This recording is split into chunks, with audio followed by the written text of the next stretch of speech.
Hey everyone, welcome to the program, WRSA Radio. I'm your host, G1. As always, hope you're having a good week.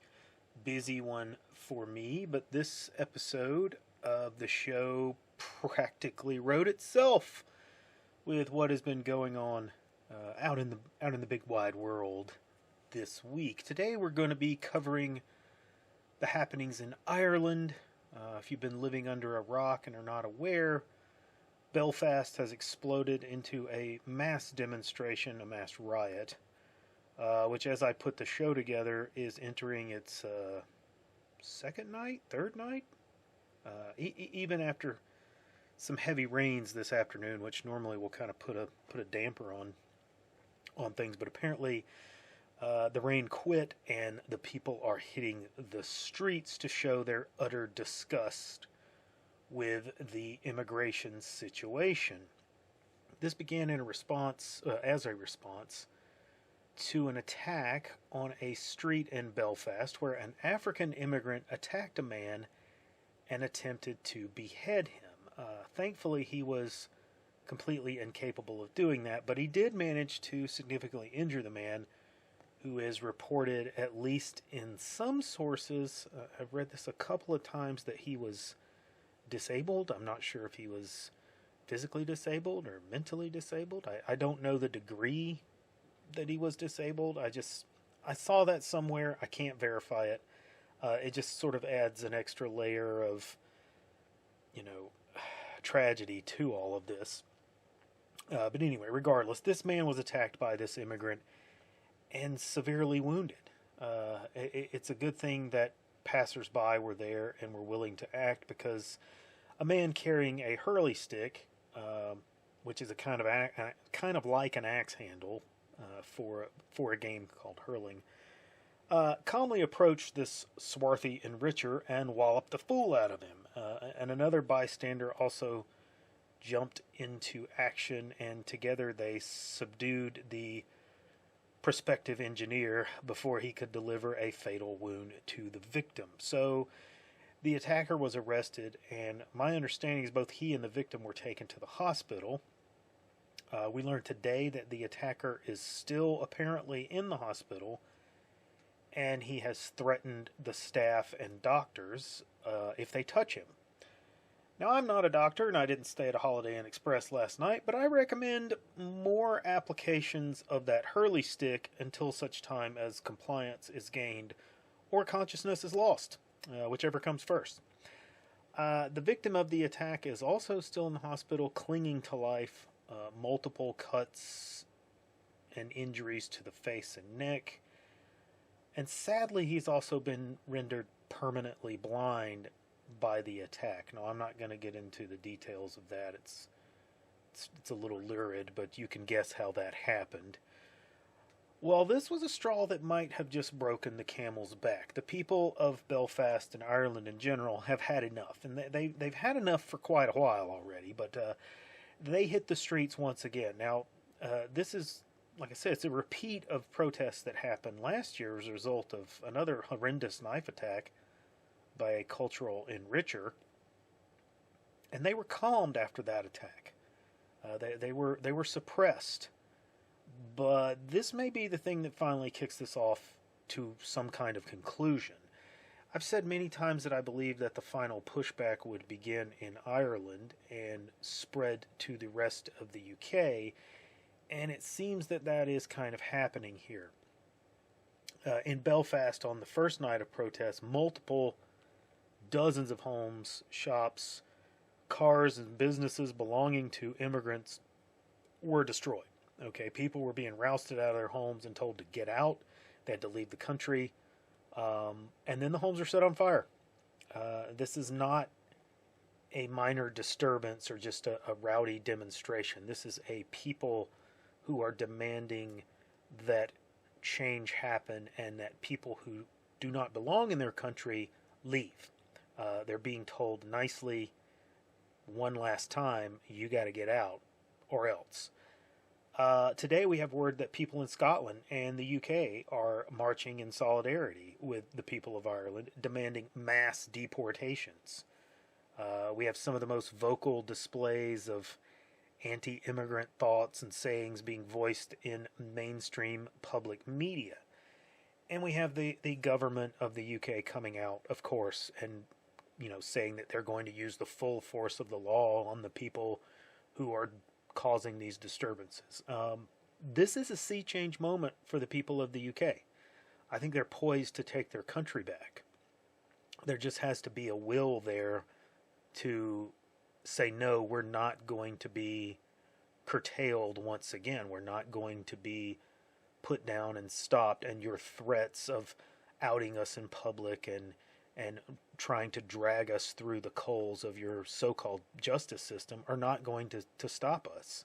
I'm seriously hoping that this will grow and spread and become the wave that needs to happen to overtake these traitors and globalist scumbags who've sold out their countries.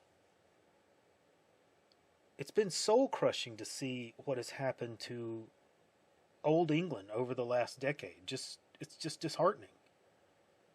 Which is what they want, of course. It is the people of the West who are the obstacles to this world-dominating force that seeks to enslave everybody.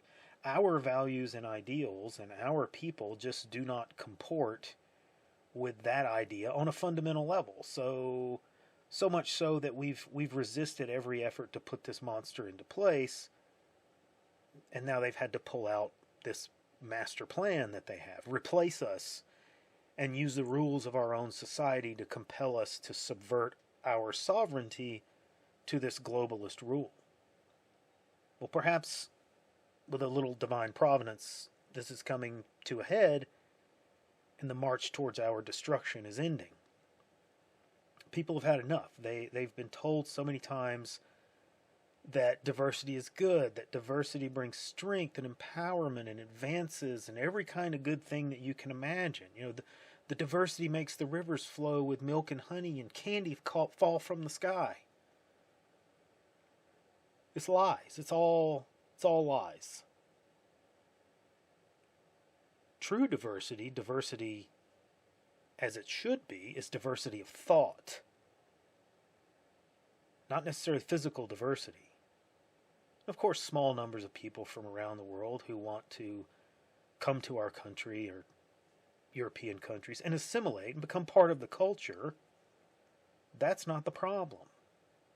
Small numbers, that's perfectly fine.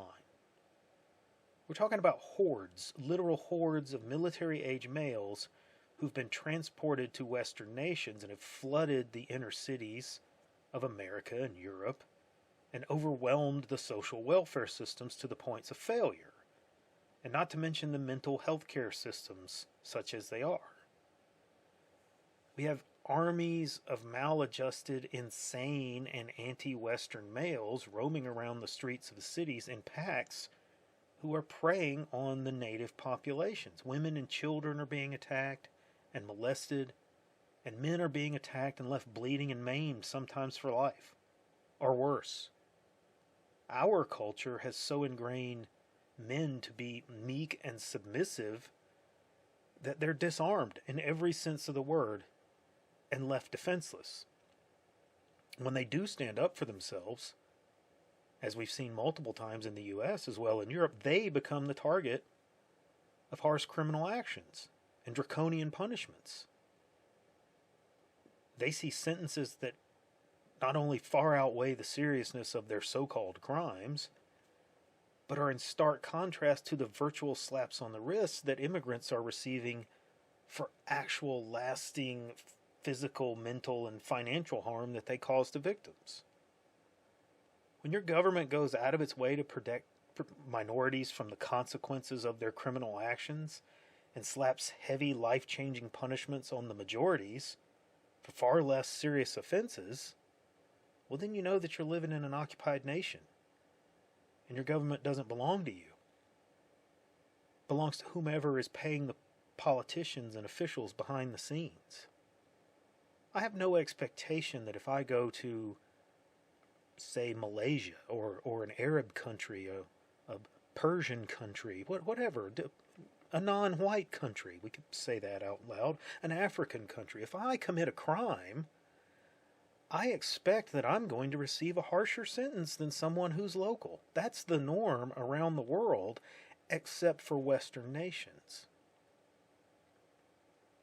This is a disgusting state of affairs, and I've ranted on and on about this on previous episodes, so I'm not going to go too much more down that path. But suffice it to say, things have been rotten for far too long, and people of all walks of life and across the political spectrum are coming to pay more and more attention to this state of affairs, and they're in agreement that this cannot stand. It cannot go on like this, and something's going to happen. And I think that happening, as I've said, will be in Ireland.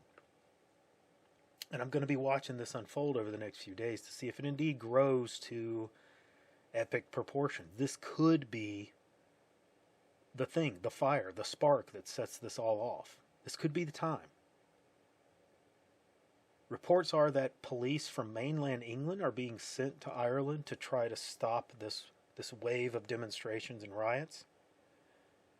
Well, that means they're going to be short-staffed across the country. So if the people of the UK were smart, they would begin mass protests all over the place. Force the authorities to make a choice of where they want to pull cops from. Lord knows they don't have enough of an army to speak of, so calling up the military is not really going to make much of a change. Make them sweat. Make them comply with your will. They work for you, and they represent you, not some shadowy band of wealthy globalists. I wish you Godspeed, Ireland. Take it back and drive out the snakes. So what else is going on? Well, for a moment, I thought we would be getting our own flavor of rioting here in the U.S. with the Carmelo Anthony trial and verdict this week, as the low impulse control murderer was found guilty and sentenced to 35 years in prison. Now, it's only 35 years, and I heard some people complaining about that, saying they should have got life or what have you. But the Supreme Court has ruled on this. Underage, under majority, under 18, when they commit the crime, you can't be given the death penalty or a life in prison without parole. Which I don't know if I necessarily agree with that. I think in some cases that's warranted, in some cases it's not. So anyway, very likely he will be out in 17 years, which I think was the date set for his eligibility for a parole hearing. I'm sure that he'll be given the benefit of the doubt and let out, of course, assuming he behaves himself in prison, which is not a sure thing.